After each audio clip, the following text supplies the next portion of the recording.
Bom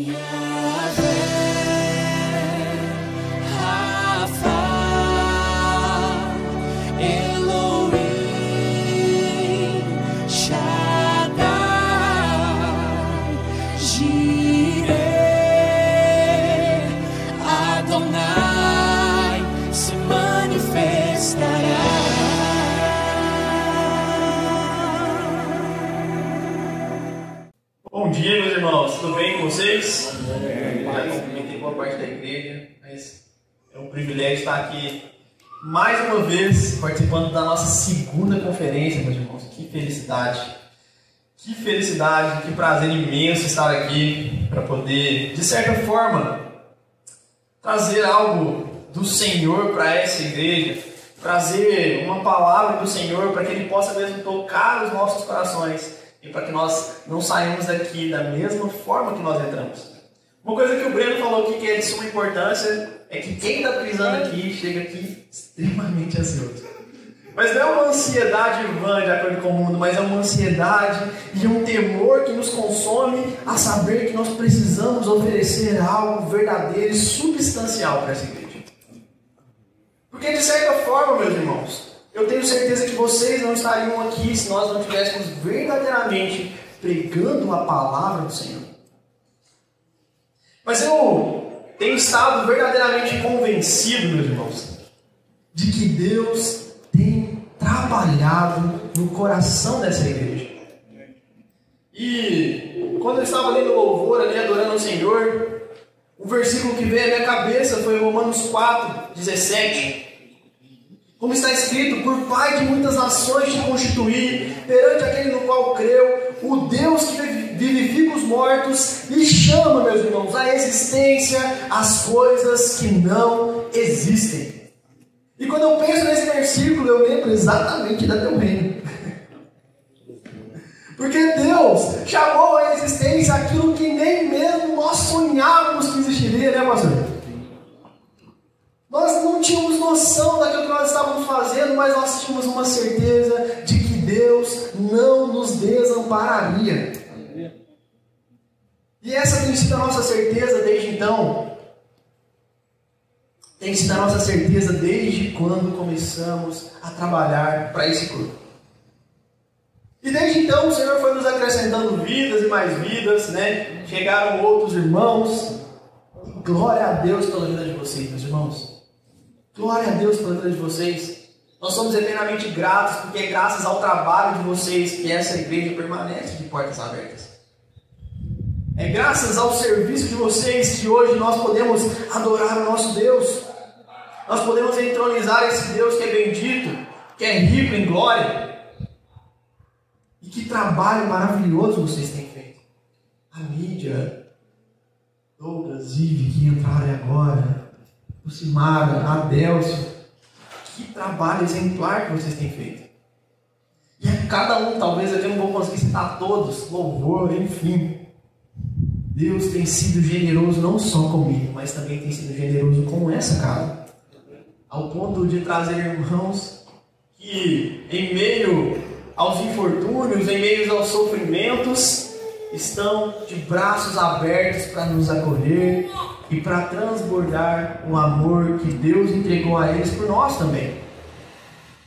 Eu também estou convencido, meus irmãos, de que o Breno fez algo muito errado. Eu precisava falar isso aqui, gente. Aprendi com o Paulo Júnior lá na conferência, né? O Breno fez uma coisa que acabou com a gente. Ele fez o seguinte: ele colocou o vinho novo na frente e depois colocou o vinho velho. Que é eu e ele que vai pregar depois. Eu falei assim: meu Deus do céu, como é que faz? Colocou o pastor Flávio, o pastor Reginaldo na frente e falou assim: não, agora é eu e você. Eu sofri sozinho. Aí a gente fica como, meus irmãos? Como que a gente fica? Eu olho para mim, perto desses homens, da fé que esses homens têm, do ensinamento, das coisas que nós colhemos deles, eu falo: que miserável homem que eu sou. Mas ao mesmo tempo, o trabalho desses homens, do pastor Flávio, do pastor Reginaldo, nos instiga a não oferecer qualquer coisa, mas a oferecer verdadeiramente algo substancial a essa igreja. Ontem eu fui tomado por um temor, meus irmãos, que eu falei assim, eu preciso voltar para minha casa, porque a minha palavra eu acho que não está suficiente perto do que eles já trouxeram para essa igreja. E a primeira coisa que eu fiz, eu falei assim, então para não dormir eu preciso comprar um energético, para que eu possa de fato passar pelo menos uma parte da noite orando ao Senhor, intercedendo ao Senhor para que Deus verdadeiramente se manifeste nos nossos corações. E é essa a vontade do Senhor. Essa é a verdadeira vontade do Senhor, se manifestar assim como Ele já tem se manifestado sobre essa terra. Pois a glória de Deus só não enxerga quem não quer. E é por isso que eu resolvi falar de um nome especial para mim. Um nome que me trouxe da morte para a vida, que me transportou do reino da morte para o reino da luz. E eu queria falar com vocês hoje sobre El Shaddai, o Deus Todo-Poderoso. Mas só uma pergunta, Breno, até que horas que eu posso ficar? Até as 17? Até as 17 que ele falou, né, gente? Mas ontem, né? Então, beleza, amém. Não, mentira, até 11h30? 11 horas? Tá. Gente, é porque eu falo demais, mas eu vou tentar resumir tudo que eu preciso falar com vocês aqui, amém? Mas eu queria dizer para vocês, meus irmãos, algo que tocou o meu coração, que tem falado muito comigo, é que, e eu tenho certeza que é algo que tem acontecido com você também, mas os dias estão corridos demais. Os dias estão extremamente corridos. Mas Gênesis já nos atentava acerca sobre esses dias, nos dizendo em Gênesis 3, 17 e 18, por ter dado ouvidos à voz de sua mulher e comido da árvore que eu havia ordenado que não comesse, maldita é a terra por sua causa. Em fadigas você obterá dela sustento durante os dias de sua vida, ela produzirá também espinhos e ervas daninhas e você comerá a erva do campo. Pior, meus irmãos, não são os dias corridos, mas os dias estranguladores. Mas também a forma que estamos caminhando diante desses dias. Buscando as mesmas coisas do mundo, vivendo como descrentes, respirando os mesmos desejos dos ímpios, nos tornando barganhadores com Deus, deixando que o mundanismo penetre nos nossos púlpitos e nas nossas casas. John Piper já nos atentaria sobre o seguinte: uma das maiores utilidades do Twitter, TikTok e Instagram será provar no último dia que a falta de oração não era por falta de tempo.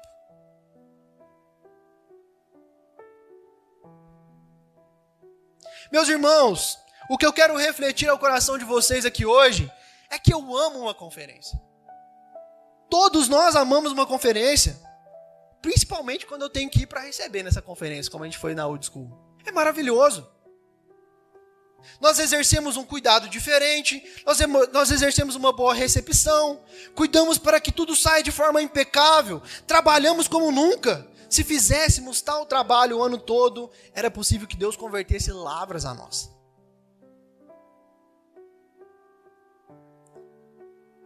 Mas de fato o que nós deveríamos viver, o que nós deveríamos saber é que nós devemos viver em conferência, se tal significa ajuntar mais o povo de Deus. Deveríamos viver dessa forma todos os dias. Deveríamos entrar naquela porta sabendo que o cuidado que nós exercemos por um tempo específico deveria ser feito todos e todos os dias. Mas Paulo atenta a sua igreja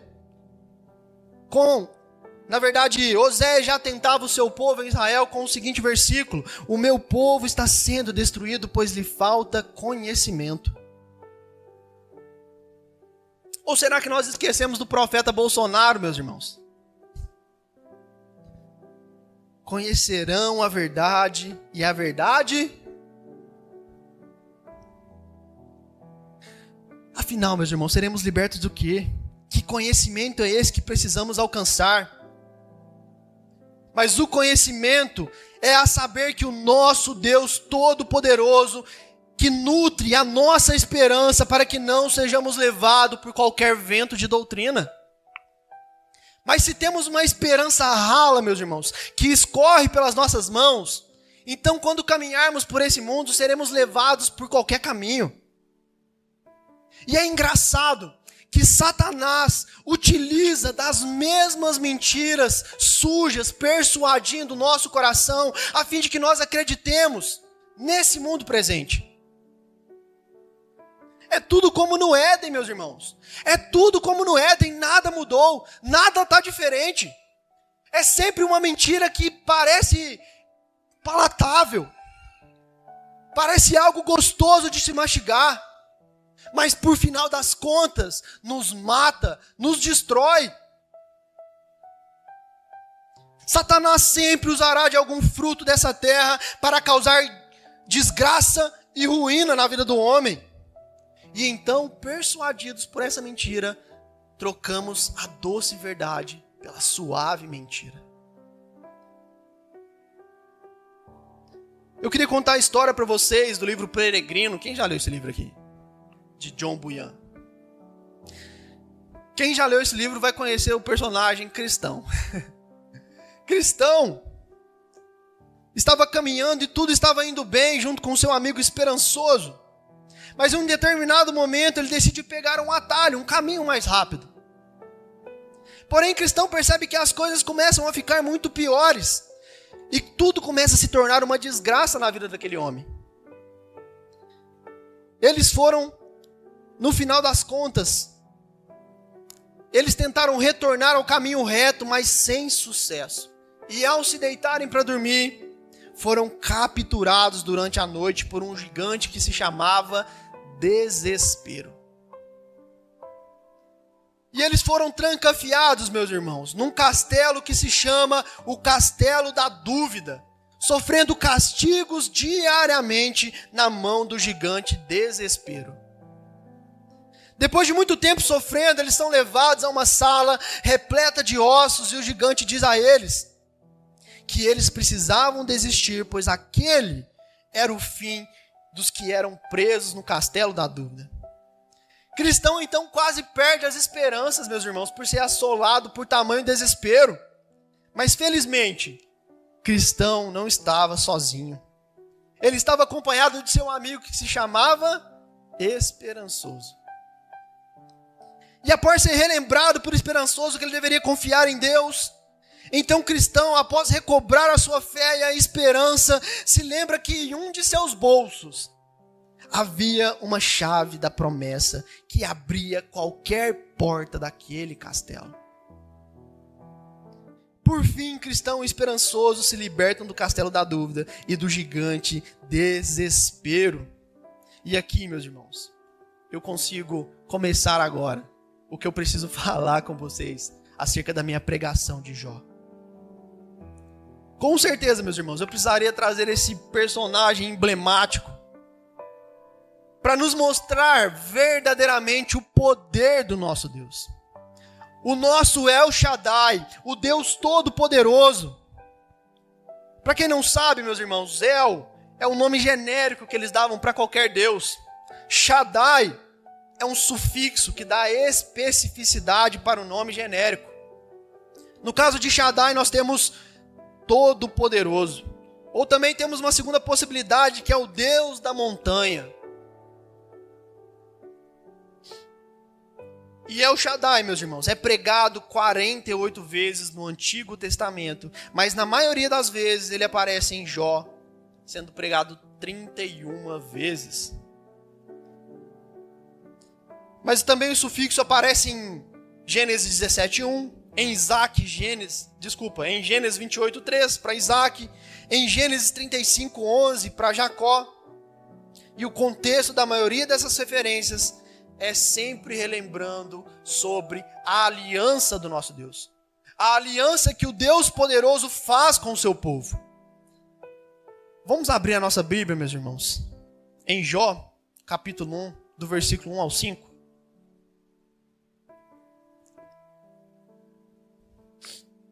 Está todo mundo entendendo, amém?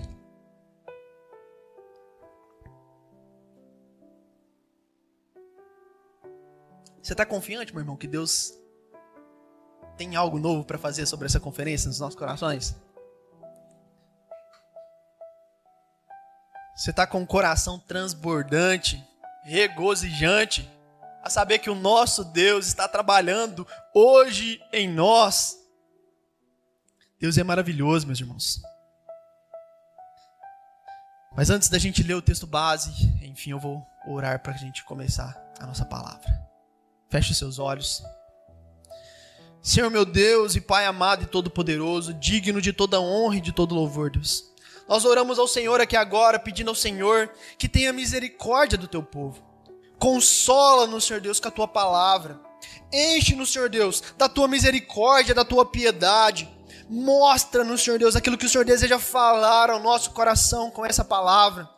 Usa este teu servo, Senhor Jesus, que aqui vos ora, para que o Senhor possa interceder por nós, para que o Senhor possa falar aos nossos corações. Mas eu peço ao Senhor, Deus, não deixe que nenhum servo do Senhor que está aqui hoje saia da mesma forma que entrou, Deus. Pai, nós pedimos ao Senhor que tenha misericórdia de nós, que o Senhor possa nos consolar com o teu amor e que o Senhor possa mesmo tratar os nossos corações segundo a tua palavra e o teu evangelho, pelo nome de Jesus Cristo. Amém, amém e amém.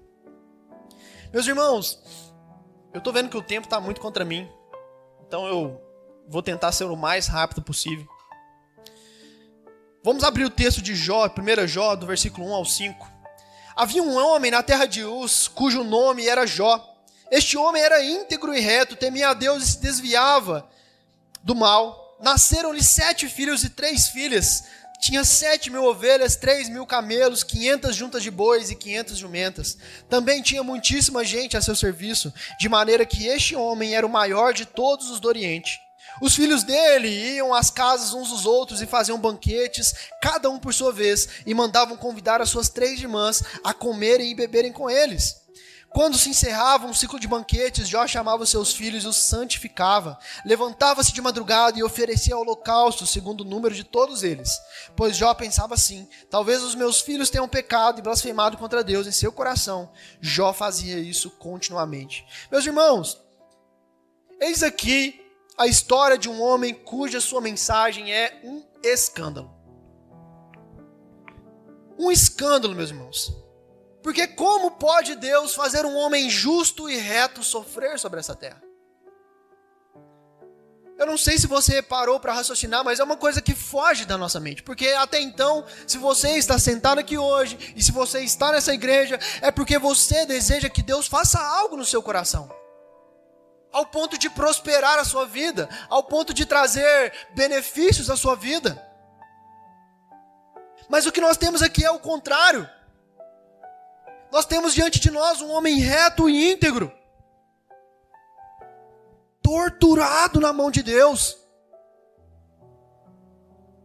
Para os que odeiam o evangelho, meus irmãos, as pessoas usam deste livro para chamar Deus de pernicioso, que usa sua criação para envergonhá-la a fim de conquistar glória própria.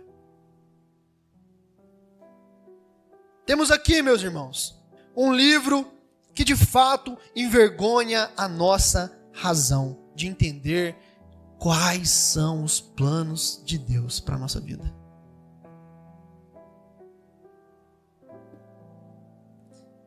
Para os que sustentam a fé que sustentamos, Ele é nada mais e nada menos que o soberano Senhor, Deus Todo-Poderoso, coordenando tudo segundo a sua soberania e santidade, meus irmãos.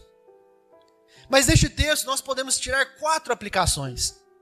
A primeira é que Jó era um homem justo e reto e íntegro. Era um homem próspero.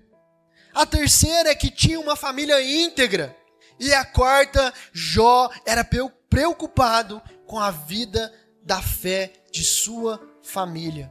Então eu pergunto a vocês, meus irmãos, como entender o sofrimento diante de um testemunho desse? Como lidar com os sofrimentos dessa vida? De que ótica, então, nós podemos entendê-lo E como o mundanismo pode nos alcançar ao ponto de sucumbirmos diante dos primeiros sofrimentos que vierem sobre as nossas vidas? Essa é a pergunta que nós devemos fazer diante do livro de Jó, meus irmãos. Porque quando o sofrimento bate a nossa porta, quando ele bate a nossa porta, tudo que nós queremos é falar assim: por que me amaldiçoaste, Deus? Eu pensei que eu seria próspero, eu pensei que eu encontraria um tesouro no Senhor, mas pelo contrário, a minha vida tem se tornado mais difícil, os meus dias têm sido mais nublados.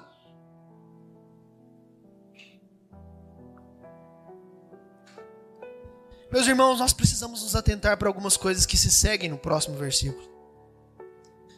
Do versículo 6 ao 12. No dia em que os filhos de Deus vieram apresentar-se diante do Senhor, veio também Satanás entre eles. Então o Senhor perguntou a Satanás: de onde você vem? Satanás respondeu ao Senhor: de rodear a terra e passar por ela. E o Senhor disse a Satanás: você reparou no meu servo Jó? Não há ninguém como ele na terra. Ele é um homem íntegro e reto, que teme a Deus e se desvia do mal. Meus irmãos, um testemunho do Senhor. Percebam um testemunho do Senhor acerca daquele homem. Então Satanás respondeu ao Senhor: será que é sem motivo que Jó teme a Deus? Não é verdade que tu mesmo puseste uma cerca ao redor dele, da sua casa e de tudo que ele tem? Abençoaste a obra de suas mãos, e os seus bens se multiplicaram na terra. Mas estende a tua mão e toca em tudo que ele tem, para ver se ele não blasfema contra ti na tua face. Então o Senhor disse a Satanás: você pode fazer o que quiser com tudo o que ele tem, só não estenda a mão contra ele. Então Satanás saiu da presença do Senhor.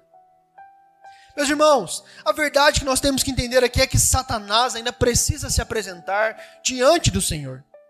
Diferente do que muitos pensam, que é sobre aquela foto onde Deus está ali trocando, eu até esqueci o nome, uma queda de braço com Satanás. É muito pelo contrário, meus irmãos. Satanás ainda está sujeito à soberania do nosso Senhor. O diabo, meus irmãos, é um cachorro na coleira de Deus. Mas pare para pensar também, porque se o diabo pudesse fazer o que ele bem quiser, qual homem suportaria tamanha dor e maldade? Nenhum de nós suportaríamos, meus irmãos. Mas o que esse texto ressalta é que quem instiga Satanás é Deus.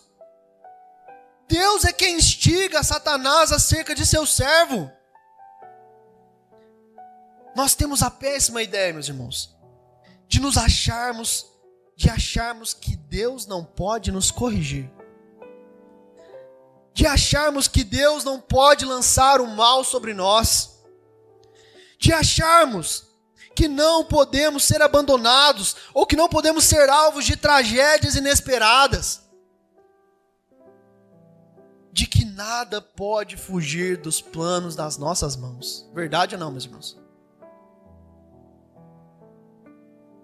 Mas vejamos aqui uma passagem do apóstolo Paulo, depois de ter se encontrado com Deus. Mas o Senhor disse a Ananias: vá, porque este é para mim um instrumento escolhido para levar o meu nome diante dos gentios e reis, bem como diante dos filhos de Israel, pois eu mesmo vou mostrar a ele o quanto deve sofrer pelo meu nome. Por capricho, meus irmãos? É claro que não. Porque nós sabemos quem se tornou o apóstolo Paulo. No final nós conseguimos entender quem se tornou aquele homem. O diabo, meus irmãos, pode ser sim um instrumento do mal, mas nada disso acontece sem a soberania de Deus e sem o planejamento de Deus. Martim Lutero, um homem que costumava dizer muitas frases polêmicas, dizia o seguinte: até mesmo o diabo é diabo de Deus.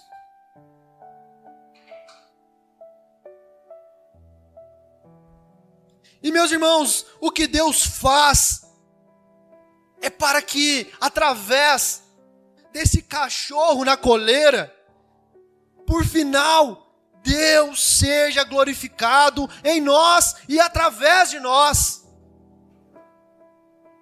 Deus está querendo mostrar a nós que nós podemos ser argumentos para aqueles que estão lá fora perecendo.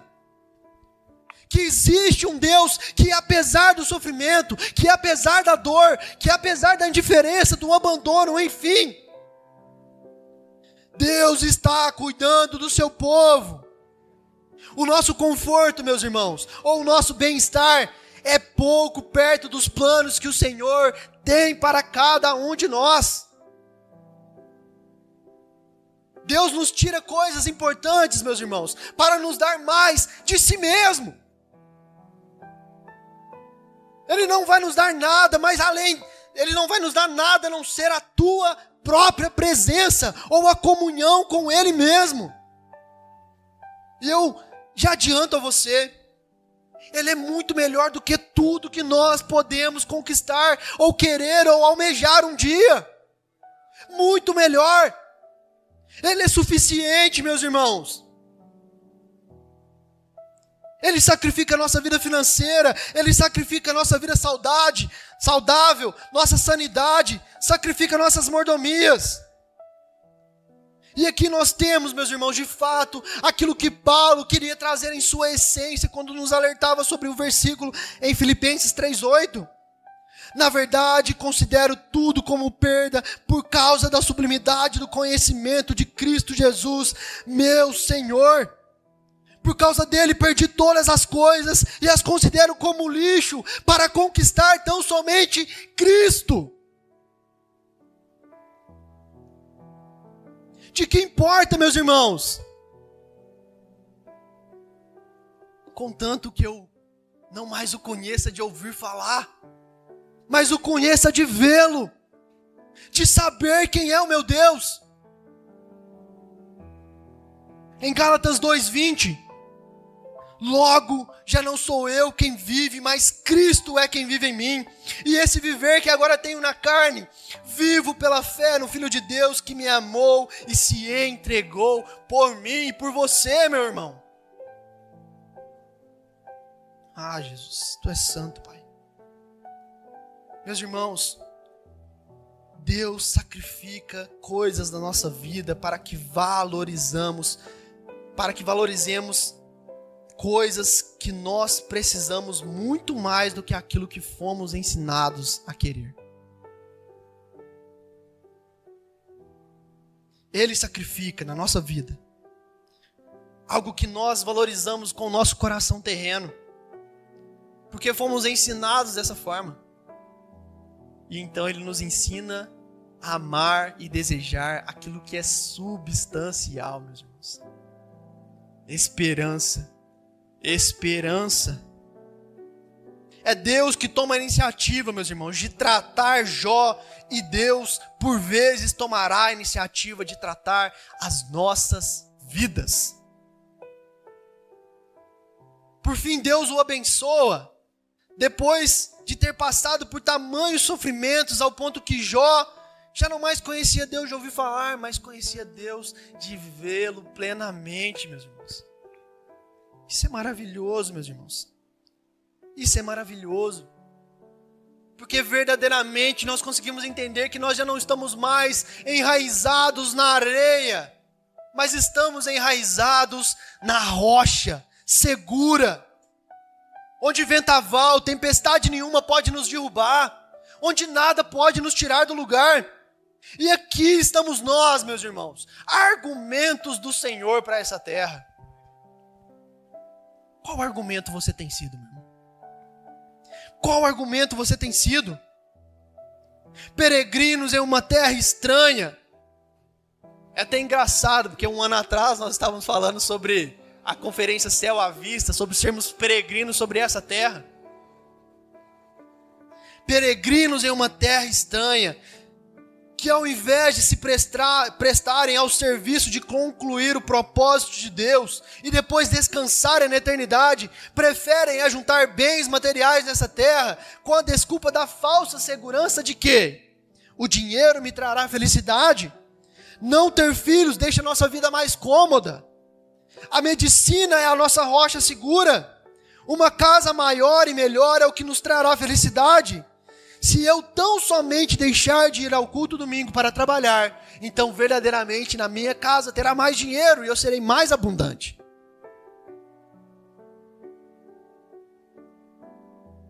Pelo amor de Deus, meus irmãos, arranque essas mentiras de Satanás do seu coração.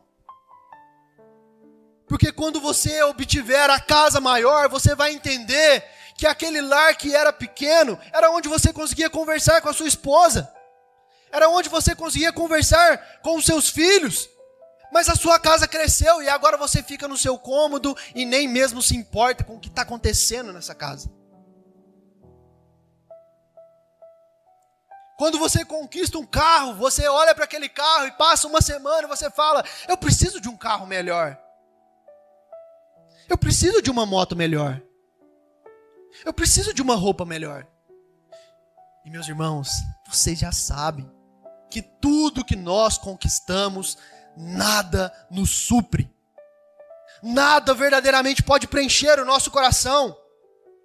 Nós traçamos planos, traçamos caminhos, mas Salomão já nos atentaria sobre isso. Em Provérbios 16:9, o coração do homem traça o seu caminho, mas o Senhor lhes dirige os passos. Tudo está debaixo do plano soberano de Deus. O problema é que nós estamos ficando confortáveis nessa terra. Confortáveis ao ponto, meus irmãos, e eu instigo você, se você puder, a olhar o tempo de uso do seu celular, para você ver se realmente lhe falta tempo de oração, ou você que é preguiçoso e só pensa em si mesmo.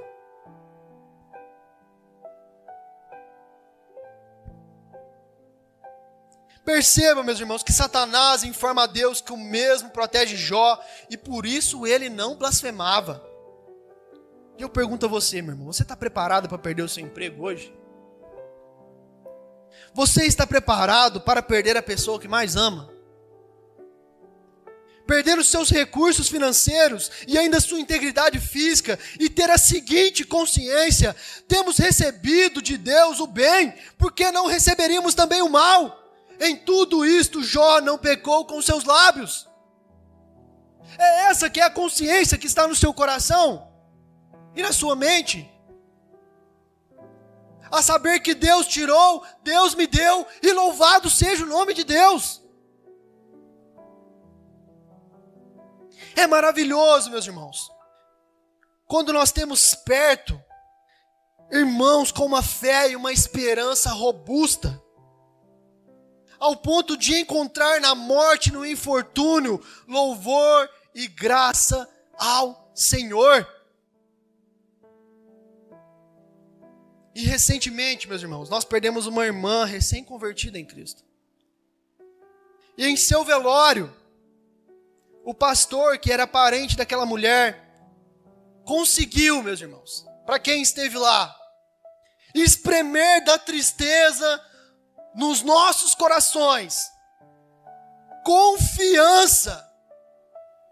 confiança, meus irmãos, a saber que o nosso Deus é por nós, então quem será contra nós? A saber, meus irmãos, de que todas as coisas cooperam para o bem daqueles que amam a Deus, daqueles que são chamados segundo o seu propósito.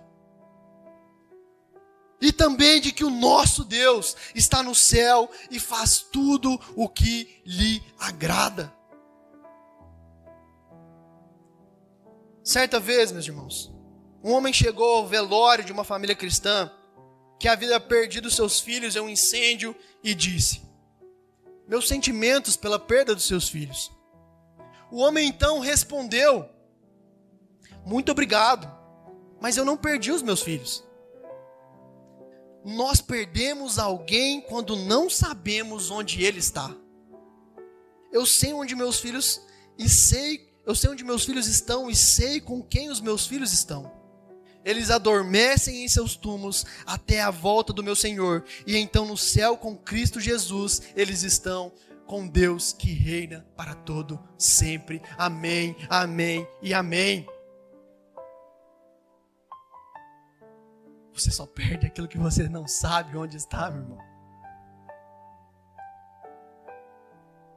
Enquanto o sofrimento, meus irmãos, está tentando nos derrubar, Deus está nos fazendo, através dos mesmos, sermos mais parecidos com Ele mesmo.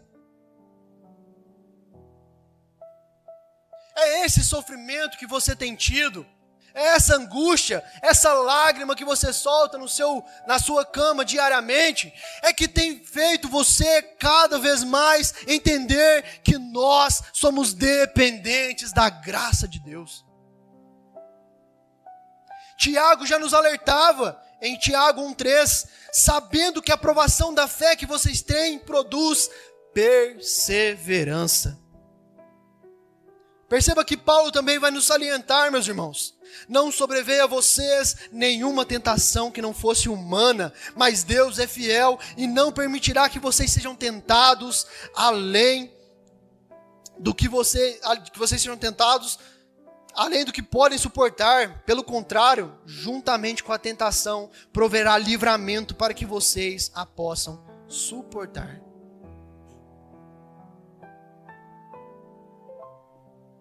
Deus não permite, meus irmãos, que Satanás toque além daquilo que podemos suportar. E para quem achou que Deus era maquiavélico, que Deus era um Deus mau, que Deus zombava da nossa opressão e do nosso sofrimento, pelo contrário. Mais para frente você verá que além dele entender o nosso sofrimento, ele sofre conosco. Ele sofre conosco. Ou será que vocês não sabem que é através do Espírito Santo que ele ora ao Senhor com gemidos inexprimíveis? Mas eu vou te contar uma outra história. Certa vez, meus irmãos, uma jovem com crise de ansiedade forte resolveu procurar o seu pastor. Chegando lá, ela informou que ela estava começando a entender que estava começando a chegar em seu limite. Ela então informa que sentia que Deus estava dando graça para ela suportar, porém tinha um medo de que se continuasse com as crises, ela chegaria a sucumbir.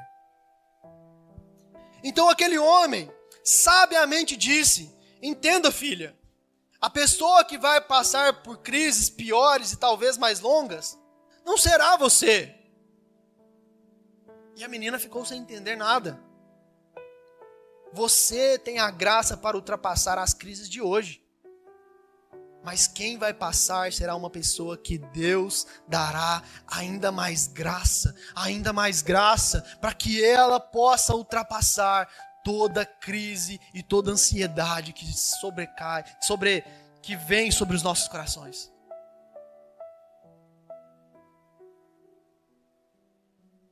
Deus não precisa provar nada para nós, meus irmãos. Nada. Mas ainda assim, Ele prova para mostrar que a sua glória é fazer de nós, de mim, de você, argumentos para a honra e glória do nosso Deus Todo-Poderoso, nosso El Shaddai. Eu posso, meus irmãos, não fazer ideia de qual seja o seu sofrimento. E de fato eu não sei. Posso não fazer ideia do que você está passando agora. Eu sei que cada um de nós temos as nossas lutas, os nossos problemas diários. Assim como Jó, recebendo 4 burdoadas, uma atrás da outra. Seus filhos morreram, roubaram os seus gados. Os homens vieram e mataram todos os seus servos. Meus irmãos, que desesperador. Eu peço a vocês que imaginem essa situação. Ao mesmo tempo você ficar pobre, perder os seus filhos, perder o seu sustento, perder a sua saúde.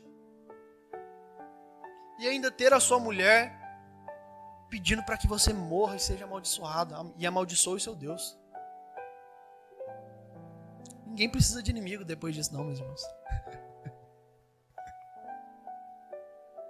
Mas de uma coisa, meus irmãos, nós temos plena convicção e certeza. Nesse momento, Ele está te dando graça.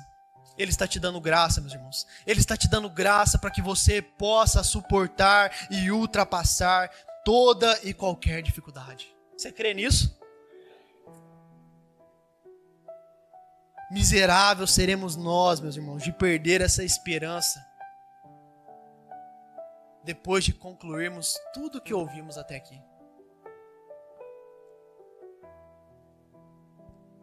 No livro, meus irmãos, o que se segue é o diabo agindo e fazendo com que os amigos de Jó fizessem uma miserável teologia acerca dele. Dizendo que ele era adúltero e uma infinidade de coisas. Mas Jó não se deixou levar pelas circunstâncias. Mas, meus irmãos, o que verdadeiramente me envergonha nesse homem é como ele lida com tudo isso. É como ele enxerga tudo que está acontecendo diante dos seus olhos. Em Jó 1, 20 e 22. Então Jó se levantou, rasgou o seu manto, roupa, rapou a cabeça, prostou-se em terra e adorou e disse: nu saí do ventre de minha mãe e nu voltarei. O Senhor o deu e o Senhor o tomou. Bendito seja o nome do Senhor. Em tudo isto, Jó não pecou, nem atribuiu a Deus falta alguma. Meus irmãos, isso aqui deveria esmagar os nossos corações. Isso aqui deveria mostrar a nós o quanto nós somos egoístas, o quanto nós somos soberbos, o quanto nós pensamos somente em nós mesmos. Porque Deus não pode tirar um pirulito da nossa boca, que nós já estamos praguejando e já estamos já dizendo que não queremos mais ir à igreja, que não queremos mais adorar ao Senhor. Eu me lembro de uma vez, meus irmãos, que eu estava passando por um momento bem difícil, de sofrimentos e pecados. Então, o pastor me chamou para conversar. E uma frase que eu me lembrei recentemente, durante esses dias agora, eu falei assim: nossa, é verdade, cara. Como eu poderia ter esquecido disso? O que ele falou para mim foi o seguinte: Luiz, eu tenho para mim que toda vez quando o mal tentar me derrubar e devorar a minha vida, então, enquanto eu estiver vivo, eu trabalharei 2 vezes mais para que o nome de Deus seja engrandecido.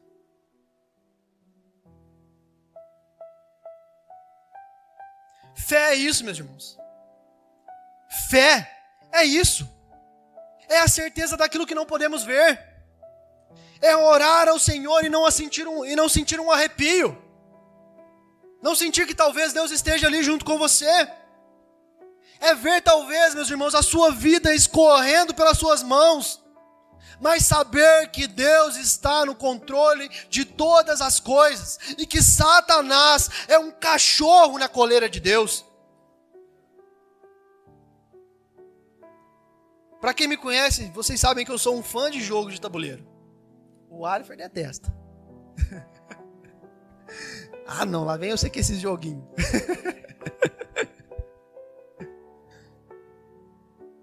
Eu amo um jogo de tabuleiro, meus irmãos. Mas eu queria, através dessa analogia, mostrar para vocês que muitos de nós temos vivido a nossa vida como se fosse um banco imobiliário. Todo mundo conhece esse jogo, amém? Vivendo para adquirir itens, casas, carros nessa terra.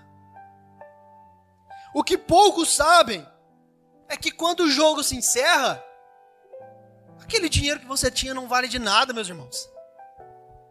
É apenas um papel. Não vai adiantar você colocar um hotel no Morumbi. Não vai adiantar, meus irmãos. No final, o jogo acaba. E eu pergunto a vocês, onde é que nós temos colocado as nossas riquezas? Nós temos colocado as nossas riquezas no céu, onde ladrão nenhum ou traça nenhuma pode corroer? Ou nós temos caminhado nessa terra, nos debulhando nos nossos celulares, tentando ver o que está acontecendo na vida de X pessoa, como eu posso me enriquecer mais rápido, ou como eu disse da última vez, né? Como comprar o curso para não comprar curso.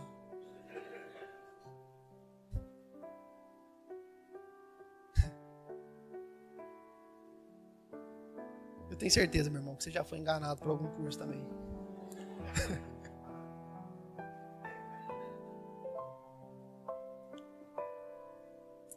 Somos perniciosos, meus irmãos.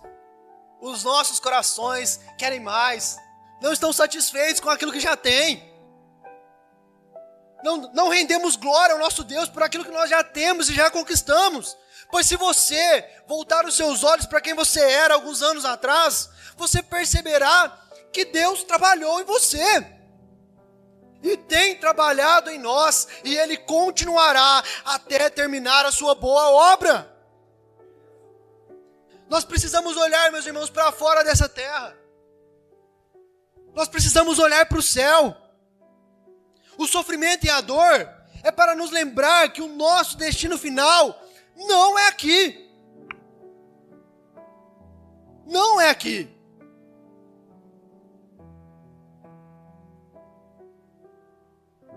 Por vezes, meus irmãos, sobrará apenas um caco de telha para coçarmos as feridas porulentas que a vida tem feito em nós. Veremos os vermes entrando e saindo da nossa pele. E olharemos para aquilo e diremos: Deus está comigo. Veremos a nossa saúde ir embora. E diante do médico que está nos atendendo, eu creio que Deus está comigo.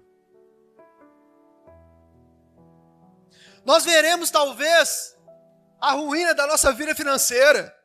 Eu particularmente, meus irmãos, eu já quebrei 2 empresas. Não sei se vocês sabem.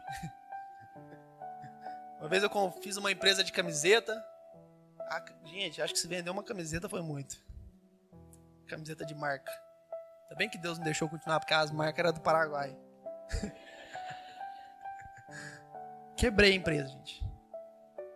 Aí depois eu falei assim, não, agora eu vou abrir minha própria marca. Quebrou também. Por vezes, meus irmãos, seremos arruinados financeiramente. Mas Deus trará, talvez, a sua vida 2 vezes mais aquilo que você sonhou. Isso aqui não é teologia coach, tá bem? De forma nenhuma, porque talvez, de fato, você não vai ter mesmo nada. Mas você será ensinado com aquele sofrimento de que viver aqui é passageiro, de que viver aqui é Cristo, mas que morrer, que ir embora, que perder a vida, isso é lucro, meus irmãos. Isso é lucro. Ou como diria Davi em seu Salmo 63:3, o salmo que quem conhece meu WhatsApp aí está lá a vida toda. Porque a tua graça é melhor do que a própria vida. E por isso, meus irmãos, os meus lábios te exaltarão, te louvarão. Deus quer te fazer justo, meus irmãos, e repleto, cheio, transbordante de esperança. Estamos chegando no fim, meu amor. Meu Deus do céu, eu falei meu amor, você viu? Estamos chegando no fim, meus irmãos.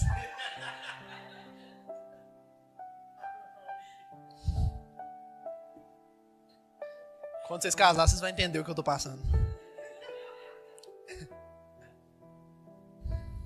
Arrume o casamento de vocês vão entender.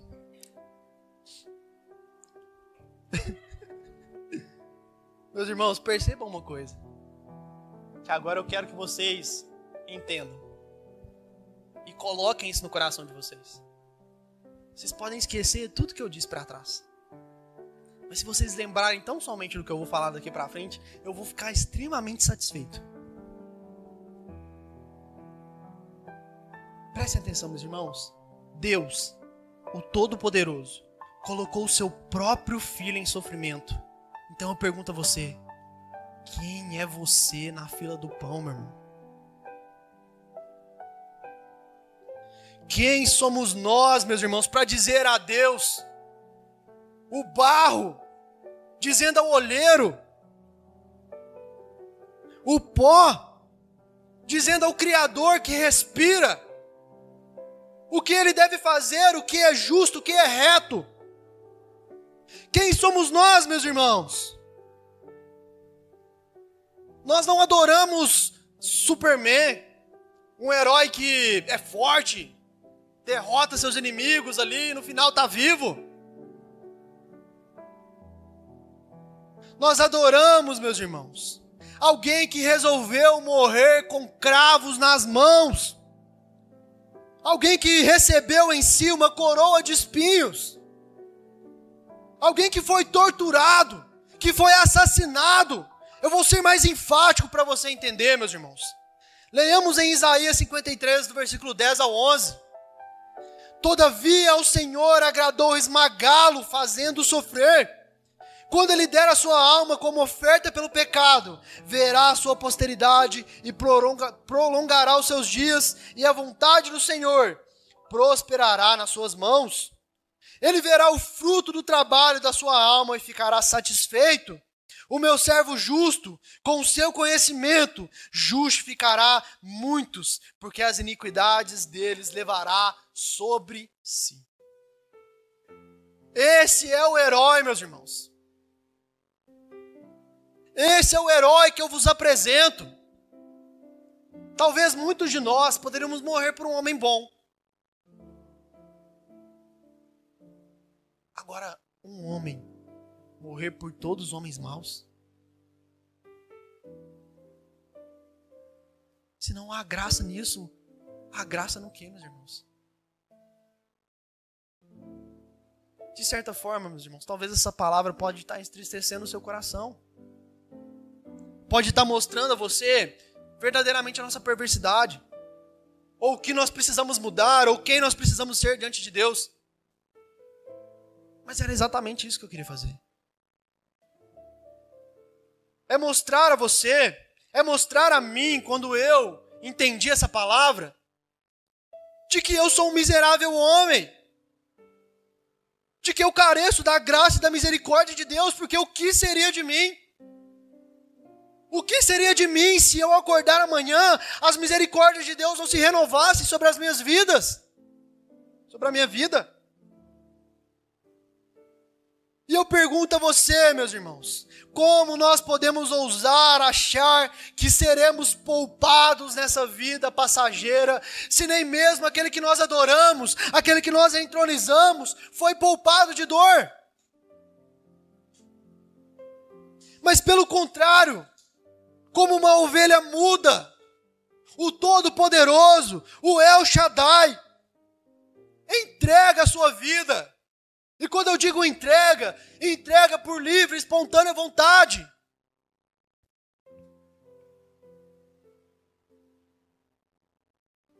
E aí então, meus irmãos, nós temos agora paz com Deus. Deus restaura aquela batalha, aquela militância, e coloca em nós um selo de esperança, a saber, o Espírito Santo. E a graça, meus irmãos, ela não só consiste nisso, mas ela consiste também em que Deus não está ausente ao nosso sofrimento, mas Ele sofre conosco.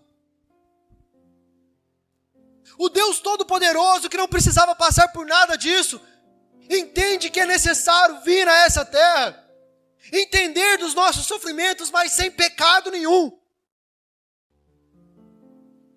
Sofre conosco. Como Paulo já vai nos salientar em Romanos 8:26, da mesma maneira, meus irmãos, também o Espírito nos ajuda em nossa fraqueza, porque não sabemos orar como convém, mas o próprio Espírito intercede por nós com gemidos inexprimíveis. Você não está sozinho, meus irmãos, nesse sofrimento seu. Você não está passando por esse sofrimento sozinho. O Espírito Santo está aí te consolando. A questão é, você tem dado voz para Ele ou tem dado voz para as circunstâncias dessa terra? Porque se nós demos atenção para as circunstâncias dessa terra, meus irmãos, tudo que nós nos lembraremos é o que nós precisamos fazer para ganhar dinheiro mais amanhã. O que eu preciso para conquistar tal coisa amanhã. E nos esquecemos de colocar os nossos planos diante do nosso Deus. Um Deus que sente o que você sente. Um Deus que escolhe gemer junto com você na nossa dor. Eu me pergunto, meus irmãos, como ainda podemos trocar a suficiente graça do nosso Deus pela murmuração acerca das nossas ganâncias? Vocês que talvez namoram, estão casados, conhecem muito bem seu esposo, a sua esposa. E às vezes seu esposo levanta já reclamando do café, reclamando do pão, reclamando até da luz do sol. Nós murmuramos demais, meus irmãos. Murmuramos demais. E nós sabemos o que acontece com os murmuradores. Se você já leu a Bíblia, você sabe. Não tenho o direito de conhecerem a minha terra prometida.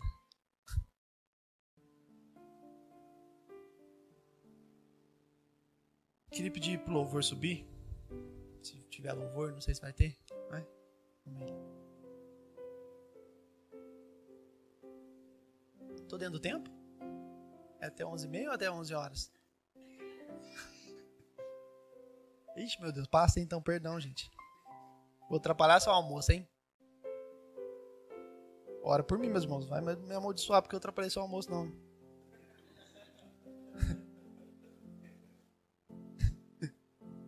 Meus irmãos, nós reclamamos do nascer do sol até o pôr do sol. E eu pergunto a vocês, há quanto tempo, meus irmãos, nós não lamentamos mais diante do altar com lágrimas, sem vergonha de saber se existe alguém nos enxergando ou prestando atenção em nós? Há quanto tempo? Há quanto tempo nós não vemos mais pessoas ajoelhadas diante do louvor do Senhor?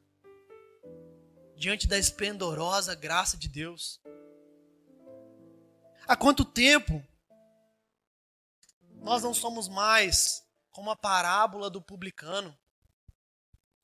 Homens que batem no peito.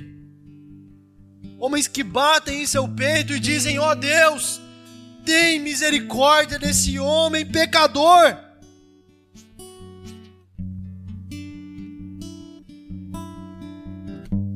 Quando foi, meus irmãos, que nós lamentamos o mal que arduamente todos os dias nós fazemos? Qual foi a última lágrima que você soltou no seu devocional, no seu momento a sós com o Senhor?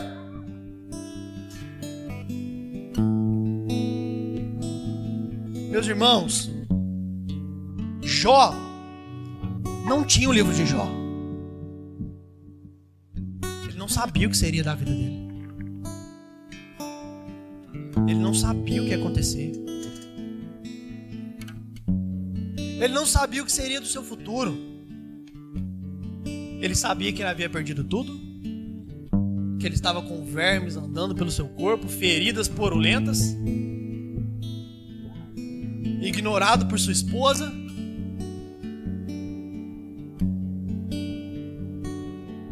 amaldiçoado pelos seus amigos.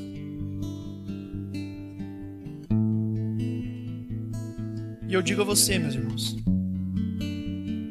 como é que nós ousamos, meus irmãos, pedirmos para o nosso Deus para sermos felizes em todo o tempo? Porque, como diria C.S. Lewis, se você deseja ser feliz, meu irmão, procure uma terapia.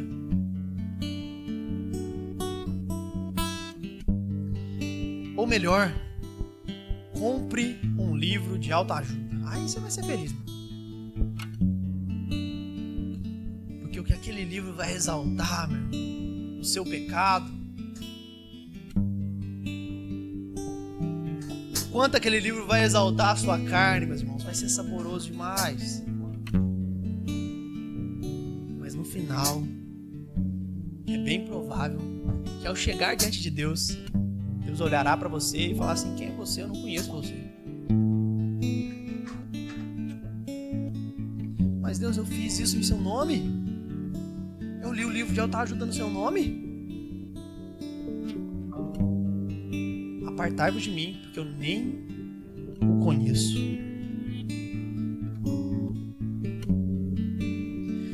Se você de fato, meus irmãos, deseja salvação, então aí nós podemos conversar. Se você consegue compreender, eu sempre esqueço o nome daquele japonês que faz o negócio da corda, Francis Chan. Nós estamos perecendo por causa de uma ponta de uma corda, para quem já viu esse vídeo. Enquanto existe uma corda longa, que não se acaba, que não tem fim, que é a eternidade com Cristo Jesus. E digo mais, meu irmão, se você não gosta de trabalhar, você está lascado, porque lá na eternidade nós serviremos eternamente o nosso Deus. Ali não haverá mais choro, ali não haverá ranger de dentes, ali nós não seremos torturados, angustiados pelas tristezas da vida. Deus nos mostra através de Jó, meus irmãos. Ele tortura aquele homem justo para nos mostrar que de fato essa terra não é para nos acostumarmos com ela. É para não nos sentirmos bem aqui. O que Deus deseja verdadeiramente é que você faça parte de uma história muito maior, ao qual olhos nenhum viu, ouvidos nenhum ouviu. O diabo, meus irmãos, ele tentou derrubar Jó, mas sabe o que ele fez? Ele aproxima Jó do Senhor, meus irmãos. É isso que Satanás faz. Ele é envergonhado todos os dias. Se coloque de pé, meus irmãos.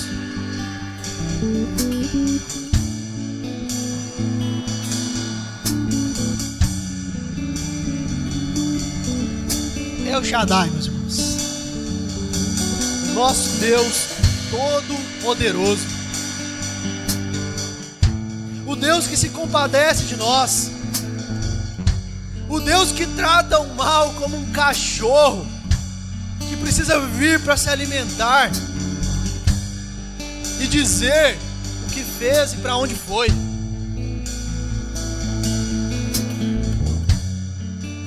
O que muitos de nós verdadeiramente esquecemos, meus irmãos, e que nós precisamos lembrar nesse dia, nessa conferência, que Deus já tem ministrado sobre as nossas vidas, que Deus já tem nos consolado, que tem manifestado as nossas presenças, a sua presença nesse lugar.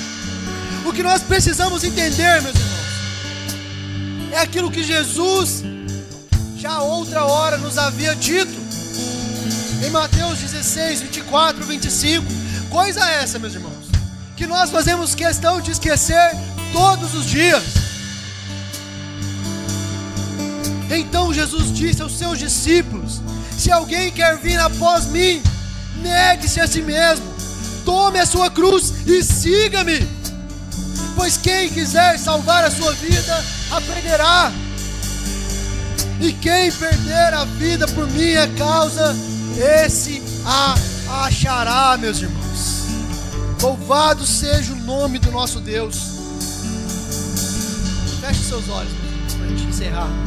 e louvar o nome do nosso Deus, que é todo-poderoso, que conhece os nossos sofrimentos, que sabe das nossas dores, mas participa conosco dessas dores que são momentâneas e passageiras.